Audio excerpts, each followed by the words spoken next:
I got this one for $2,500, which is awesome.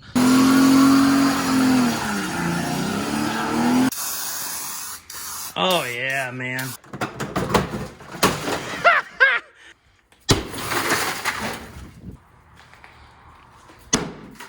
Holy shit.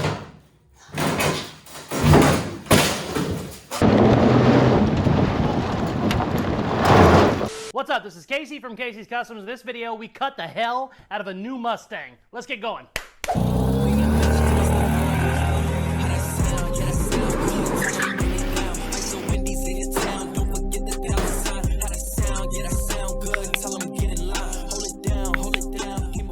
We are back on the 65 Mustang because I just bought a 2010 Mustang. Let's check it out. Then we're gonna cut it up. Listen, you two are gonna make a baby. It's gonna be beautiful. You're gonna be on top, you're gonna be on bottom. It's gonna get messy in the middle, but it should look great in the end. All right, let's check this out. It's not too bad. It definitely needs a good cleaning. I got it super cheap. It is actually a 6-cylinder, which is not what I wanted, but we're gonna go ahead and coyote swap it. I've been looking for over 2 months for a Coyote Mustang, and I haven't been finding any other than a couple for 15 or 16 grand, and I just can't see doing that. I got this one for $2,500, which is awesome. I think we're gonna have some fun with it. What I really needed more than anything was I need the body, because this project is 2 months old, and I haven't touched it in the last 6 weeks because I need something to build on. I can't do anything with just a bare body, so I really needed a chassis to get going, and I'm so excited that we finally have one, so we can start playing with it. Also, fun fact, this is the 6-cylinder. I'm not using any of this, but this thing runs great. It's got like 200K on it, but it runs like a bat out of hell. I'm really impressed with this 6-cylinder. It's got a lot more shit than my 6-cylinder in my truck, the Chevy 4.3. I think this is a 4.0, but it has some shit to it. Super, super exciting. It's kind of beat up, so I don't know how many parts I'm gonna try and save, but I'll probably try and save like the front clip, maybe the doors if somebody needs them.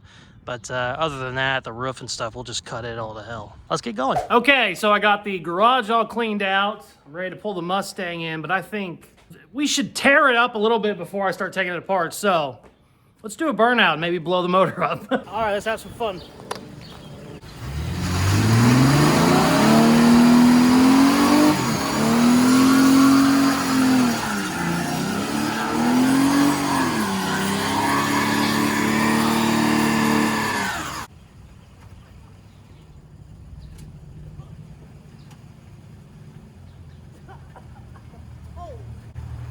Oh, shit.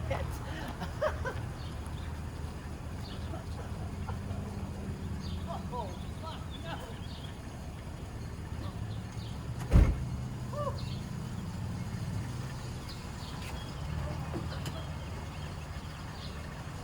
Look at the wind ticket. Whoa. Holy shit. Damn.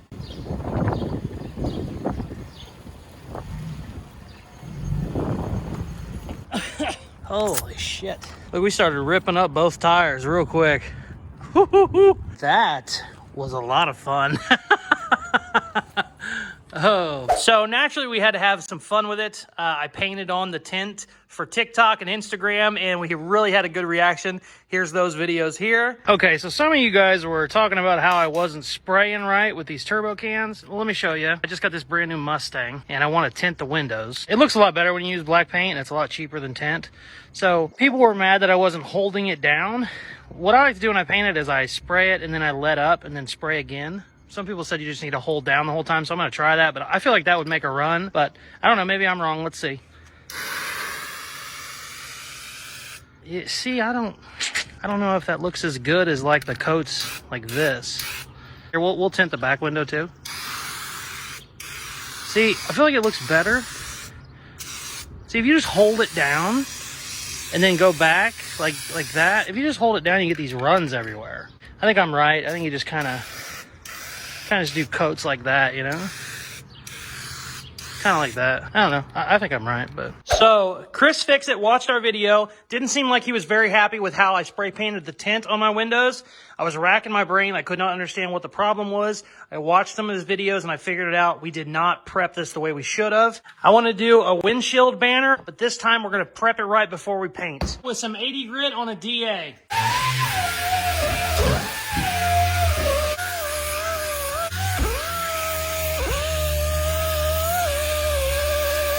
All right, now we really got it prepped. Oh, yeah. Oh, yeah. Damn! That looks sick. Oh, yeah, man. I want to go a little bit lower than I had it. Kind of like that. Look on the inside. Oh, I love it. Thanks, Chris. The prep really helped. Love you, man. But that was great. A lot of people were very confused, which is what I was going for. A lot of fun, but we've had enough fun with it. Now it's time to get down to business. Let's start taking it apart. I think I'm going to take the front clip off. Then I'll probably work on the doors. And I believe the trunk lock is broke. So I'm going to have to actually crawl through to get the trunk open. And then we'll move back here. But I'm going to start on the front. And this is going to take several hours to disassemble. So we're going to put it on time lapse.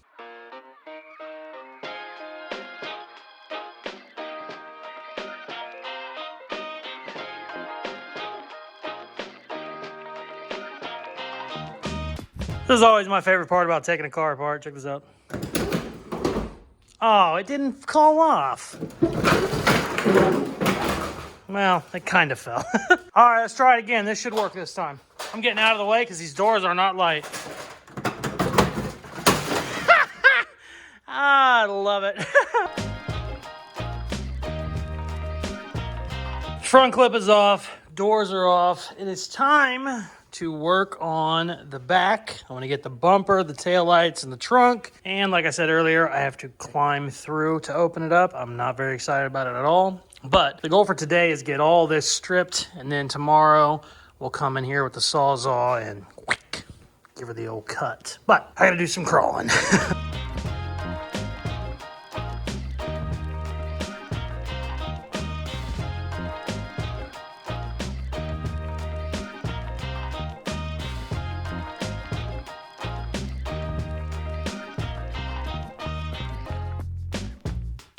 So I basically got everything taken off that I can take off. What we need to do now is start cutting stuff. But what I want to do before I cut anything is take some measurements and see what we have to do. The newer bodies are almost always a lot wider than the older bodies. So most likely we're going to come in here and just cut all this off. Basically just leave the floor, then put the body on top. But in certain cases, I think mostly when the guys do like a Dodge chassis swap, they can actually get away with just kind of cutting the newer sheet metal off, leaving the kind of interior skeleton, whatever you want to call it, and then grafting the old body on top. I'm 99% sure that is not the case on one of these Mustangs, but we're gonna go ahead and take some measurements, see where we need to be before we start cutting stuff up. So let's do that. Okay, we have it inside to inside, probably 54, because I have that actually overlapping a little bit. So call it 54. I'm 99% sure this one is 56, if I remember right, from what I looked at online, but let's see. Ooh, this is hard to do one-handed. Yeah, looks like, about 55, maybe a little bit less. But it's a lot closer than I thought it was, which is awesome. But we'll still probably go ahead and cut way down here. Get rid of all this. I could technically try and keep the interior trim. I'm not going to. I'll go ahead and cut this. We'll be able to use the rear seat, but we'll probably have to have new rear panels, which is cool because with the Holley partnership, they actually have those rear panels for reproduction, so which is awesome. But yeah, that's basically what I needed to assume. I didn't realize it was that close. I didn't realize it was within an inch. I assumed it was within 6 inches, not within an inch. That's pretty cool. We still need to basically go cut here. Probably have to shave all of this down in here, kind of like I do on all of my builds. The good news is we can get really wide with our fenders and our flares, so we shouldn't have to go too crazy with cutting in any of that. We need to break out the Sawzall and have some fun. I think I'm gonna probably go ahead and take these panels off and then probably take these panels off, just so it'll be a lot easier when I'm cutting it. It's toward the end of the day, so I'm not going to work much longer, but I think I would like to have that done, and then tomorrow we can come in here with our Sawzalls and just go crazy.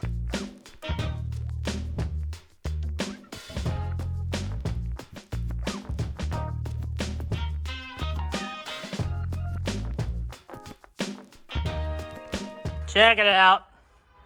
We are good now for cutting. Really excited. I should probably break the windows, but I don't know if I'm going to. I might just do it tomorrow. Changed my mind. Let's do it.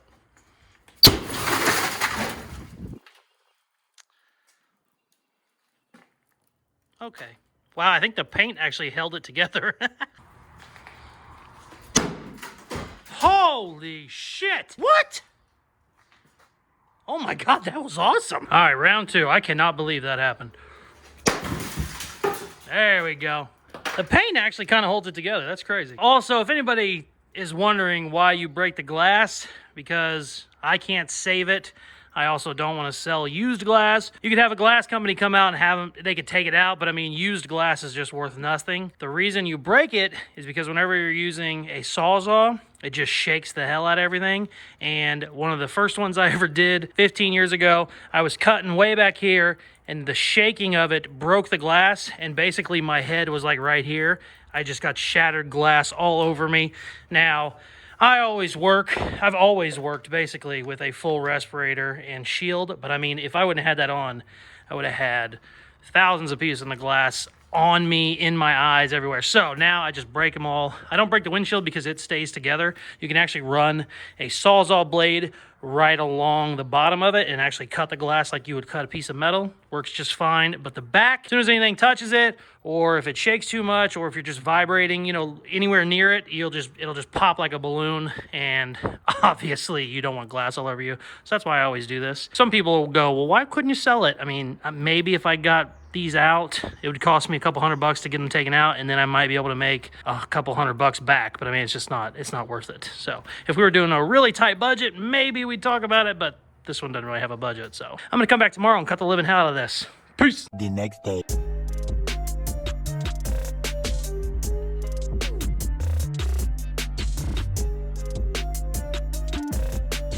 Okay, I got some of my glass cleaned up, so it shouldn't be a problem whenever we go to cut. I got some brand new Sawzall blades. It is the next day. We are ready to tackle this. I think my first cut, I'm just gonna go right across here, and then the front of the windshield. That way we can get the bulk of the roof out of the way. Whenever I cut it, I want to see if anything moves. This is a unibody, but usually the frames on them are beefy enough it won't come in on itself. But if I cut this and it seems like anything is pulling in, I'll go ahead and weld a brace down here. Oh, it looks like they got a pretty damn good brace in there already that goes all the way across. But just in case we have any super flex, I'll weld a pipe in there to kind of hold it together. But usually these new ones are built pretty dang good. You don't have to, but this is a unibody, so we got to just kind of keep in mind whenever we start cutting it. If you cut it and something jumps, you know, a ½ inch, you obviously need to pull it back and get a brace in there. But I think we're okay. Let's cut some shit.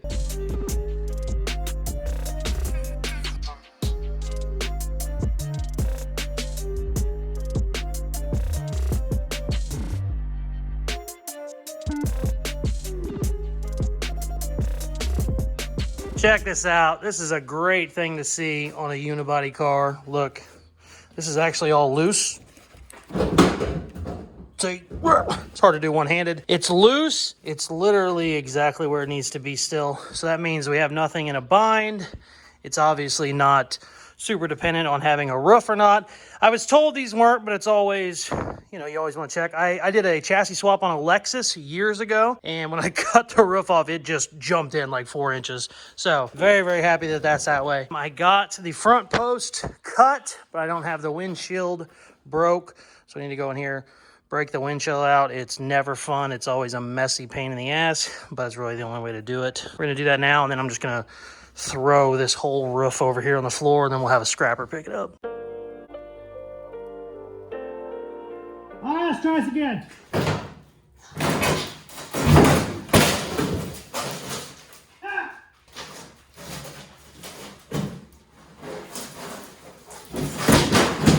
She is a convertible. I am very impressed with how well braced it is here on the bottom. It doesn't have much up here at all. I mean, that's pretty thick. I take that back. But she's got a lot of structure as a convertible. There was almost nothing back here. Sweet. What I'm gonna do now is I want to get the rest of the windshield out, which really, really sucks. You got to go in here with an air chisel, chisel out that glue. It's a pain in the butt. You get glass everywhere. I put so much extra protective stuff on because I don't want glass in my face and whatnot. I want to get that done, and then I think I'll come in here and start shaving these down a little bit more, and then we will tackle where we're going to cut these quarters. I'm not sure yet. Most likely, probably all the way down here. All the way down here. I would definitely want to keep this, so I'll probably cut around it and then try and get this whole quarter off. I also want to leave the package tray because I want to reuse it. I want to reuse the rear seat and the package tray the way it is. I think it looks perfect. And yeah, let's keep cutting, baby.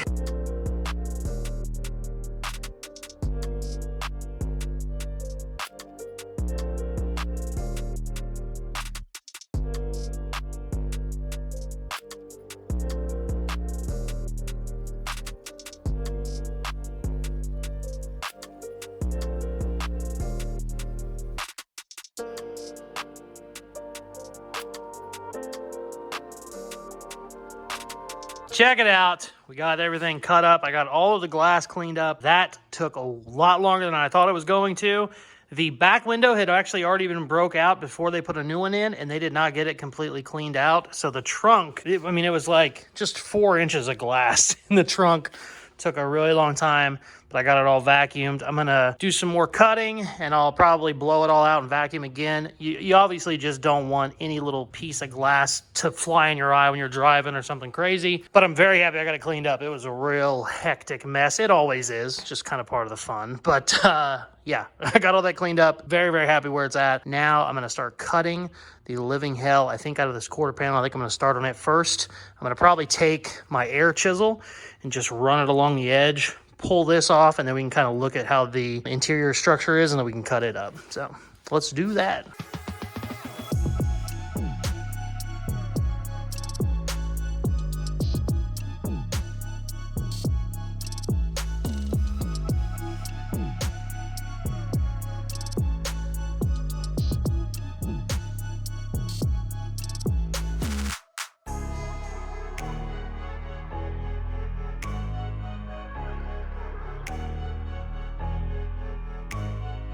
Looking very good. I got the back section all cut. I got both the quarter panels cut. I'm gonna come in here, maybe trim this a little bit. I might wait on that, but I definitely wanna get this trimmed, and then my rocker trimmed, and then this inside here. And we're probably gonna call that an episode. After I get all that cut up, we will obviously take it for a drive. You have to take one of these for a drive. When you cut it up, it's just, it's part of the rules. It's also a ton of fun because it's so light now. But I'm running out of time. We have a ton of hours in this episode. I say that every week, but I really do. So we're going to cut a little bit more, get some of this stuff out of the way, and probably call her there. But I'm rambling. Get back to work. Check it out. It is 99% cut. Like I said, I'll still have to do a little more trimming whenever we go to put the older body on top, but I'm beat. This is an 18-hour day, and this was basically the third one I've had on this one, so we got a lot of hours in this, getting it cut up the right way. The good news is, I think all I gotta do is bolt a couple grounds back up. I undid a couple wires in the back, and the doors and stuff, I just unplugged them, so we should be good there. I think I'm going to be able to just throw a battery in this and fire it up tomorrow. We'll take it for a spin, which will be a lot of fun. Sweet. I'm going to bed. I'm tired. I'll see you tomorrow. Look at this beautiful day. 70 degrees and sunny. Definitely a good day to do some stupid shit. Goal for today is to take this old girl for a spin. I probably have like 5 things that need to be regrounded. Obviously, you lose all your grounds whenever you cut so much of the car off. I also have some cut wires. I believe that we're going to something on the roof, probably the dome light. I don't know. There was a bunch of wires, though, that got cut that I was not trying to cut, so we need to go through those, make sure none of those are open before we plug the battery back in, and then we'll try and start it. Hopefully, we should be okay. One thing I will say that was awesome, this Mustang had about half the wiring that the Lincoln did on that truck. So there wasn't as much wiring as I thought there was going to be, and luckily most of it ran under the car or on the inside of the rocker panel, so nothing really got cut. I was keeping an eye out. I didn't want to cut it, but nothing was really in my way, which is awesome. So let's go through this wiring and try and fire it up. Okay, I think I have all my wires put back. Something made noise.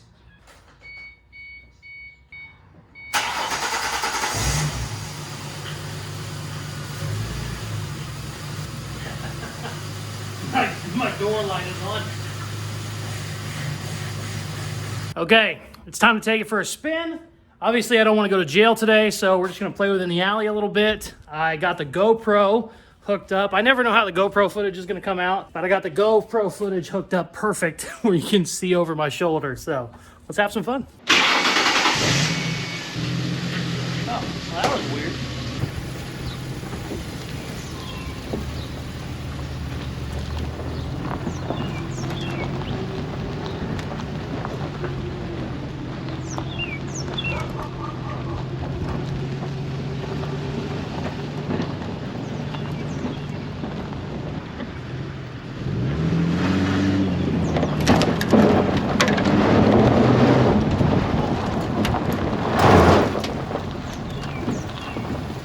This has so much more power than I thought it would.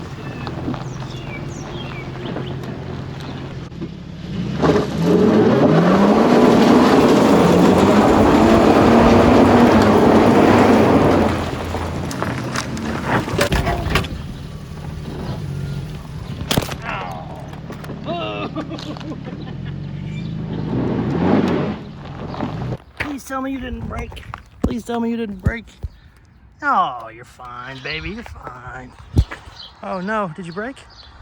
Oh, no, it might have broke. So I legitimately thought I broke my camera whenever I ran into it. I was trying to park a little bit closer than I should have. But there is few things that are as fun as driving with a chassis that's been stripped of the body. It's just so light. It's so much fun. Very, very excited. We are definitely going to end there. I got 1,000,000 hours in it this week. That was an absolute blast. So, love you. Peace. Thank you very much for watching. There is almost nothing as fun as cutting the body off of a car and then driving it around as basically just a chassis. It is so much fun. I love this part of the build. Stay tuned to the next video when we start to mate the 65 body on top of this chassis. It's going to be a lot of fun. Thank you very much for watching. Please like, share, subscribe, all that good stuff they tell you at the end of videos, and check out some more of my other videos. Peace. Love ya.